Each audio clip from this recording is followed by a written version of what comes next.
Pemirsa, pasca kebocoran Pusat Data Nasional Indonesia kembali kebobolan data pribadi milik masyarakat, Menteri hingga Presiden Republik Indonesia. Menanggapi hal ini, Ardi Suteja selaku Ketua Indonesian Cyber Security Forum mengatakan, sebagai pengguna teknologi dan media sosial, masyarakat harus meningkatkan literasi digital untuk meminimalisir resiko dalam penggunaan teknologi media sosial. Kalau kita ingat yang namanya media sosial itu kan tujuannya tidak lain adalah untuk kebaikan, ya. Tapi ternyata memang di samping kebaikan ada juga celah-celah yang dimanfaatkan untuk berbuat yang merugikan pihak lain. Yang ini juga merupakan suatu perkembangan yang tidak begitu menggembirakan, ya. Bukan menanamkan sesuatu yang sifatnya positif, malah sebaliknya. Dan ini saya rasa sudah harus ada suatu titik di mana ya saya juga pribadi berharap harus ada penghentian, ya. Jangan lagi hal seperti ini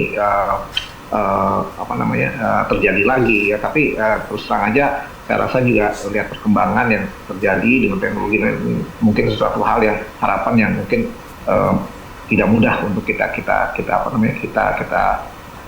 capai, ya. Dan juga memerlukan suatu keseriusan baik dari masyarakat, ya, pengguna teknologi, ya, media sosial, maupun dari pemerintah sebagai regulator untuk melihat masalah ini dan cari titik temu di mana ini bisa kita tertibkan.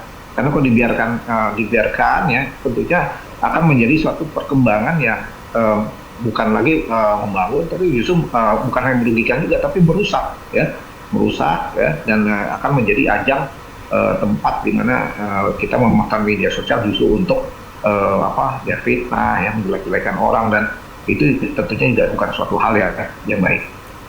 Tapi ini baru kita lihat serangan terhadap perseorangan, ya. Yeah. Tapi bisa kita bayangkan kalau hal ini ya terjadi pada institusi komersial, misalnya perusahaan atau pemerintah, ya tentunya nggak kebayang kerugian apa, ya, yang akan terjadi, ya.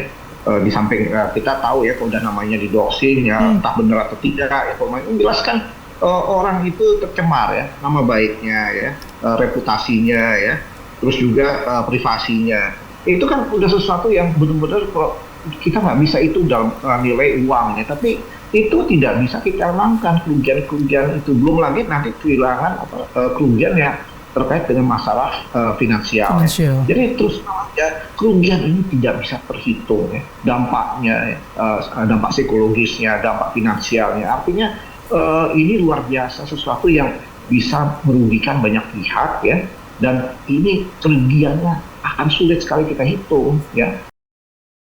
Nah, sekarang bagaimana kita ngatasi ini? Ya, harus ada tindakan harus ada satu contoh, ya, contoh nyata di mana kita buat efek jerah, ya.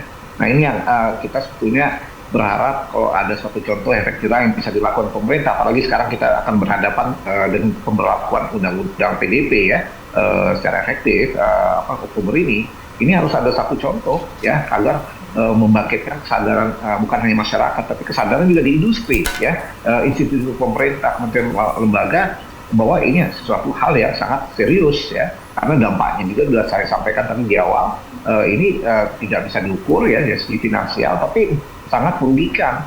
Nah, kalau tidak ada contoh-contoh yang bisa kita lakukan, ya, untuk membangun efek jerah, ya, tentunya ini akan terus-menerus terjadi, ya, di era digital, baik di platform, di media sosial, ataupun nanti juga aplikasi-aplikasi populer lainnya. Ya, kita pertama juga harus tahu resiko, ya. Kita hanya sebagai pengguna itu tentunya banyak hal yang masih harus kita pelajari, ya. Karena kita harus ingat bahwa kita itu hanya pengguna, ya, pengguna penikmat teknologi, ya. Seluk-beluk teknologinya itu sebenarnya kita tidak paham, ya. Itu satu hal. Kedua juga terkait dengan literasi digital, ini juga saya rasa harus menjadi suatu gerakan nasional yang efektif, ya. Harus ada suatu konsep yang baku, ya, tepat sasaran, ya.